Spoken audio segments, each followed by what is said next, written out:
Hey guys, welcome to gossip aunty. Shatrughan Sinha अपने love affair के लिए खास मशहूर रहे हैं। उनका नाम केवल रीना रॉय के साथ ही जुड़ा, लेकिन उनकी प्रेम कहानी लंबे समय तक इसलिए चर्चा में रही क्योंकि एक्टर ने शादी के बाद भी उनके साथ अपना रिलेशनशिप जारी रखा था और सोनाक्षी सिन्हा को उन दोनों की बेटी तक कहा जाता था। शत्रुघ्न सिन्हा ने अपनी किताब एनीथिंग बट खामोश में अपनी शादी और लव लाइफ के बारे में बताया है और उन्होंने कहा, मुझे ये नहीं सोचना था कि किससे शादी करूं, बल्कि ये था कि किससे नहीं करूं।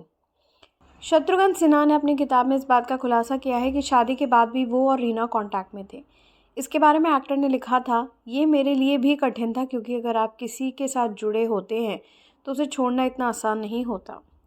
इस बात को लेकर पूनम ने कहा था, वो जानती थी कि मैं पूरी कोशिश कर रहा था। इस बात को लेकर पूनम बहुत रोती थी, हालांकि वो जानती थी मैं पूरी कोशिश कर रहा था।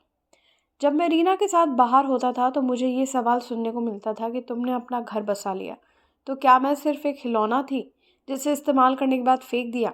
वो स्थिति मेरे लिए भी आसान नहीं थी।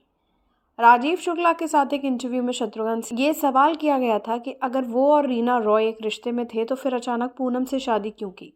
इसका जवाब देते हुए शत्रुघ्न ने कहा, कभी कभी जिंदगी में ऐसा मोड़ आता है जब फैसला करना बहुत मुश्किल हो जाता है। वहीं स्टार डस्ट मैगजीन से शत्रुघ्न सिन्हा ने कहा था, उस समय मुझे सबसे ज़्यादा डर लग रहा था। मैं कुंवारा रहकर खुश था, लेकिन एक ऐसा समय आया जब मुझे फैसला लेना पड़ा। आखिरी समय तक मैं शादी से पीछे हटने के बारे में सोच रहा था। शादी मुंबई में हो रही थी और मैं लंदन में था।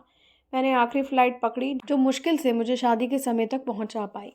पूनम उस वक्त बहुत परेशान थी। उसे लगा कि मैं शादी से भाग रहा हूँ।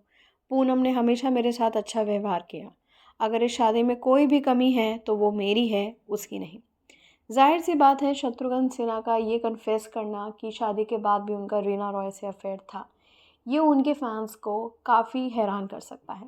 लेकिन आप इस पर क्या कहना चाहेंगे, ज़रूर शेयर कीजिए अपनी राय और ऐसी ही खबरों के लिए देखते रहिए गॉसिप आंटी।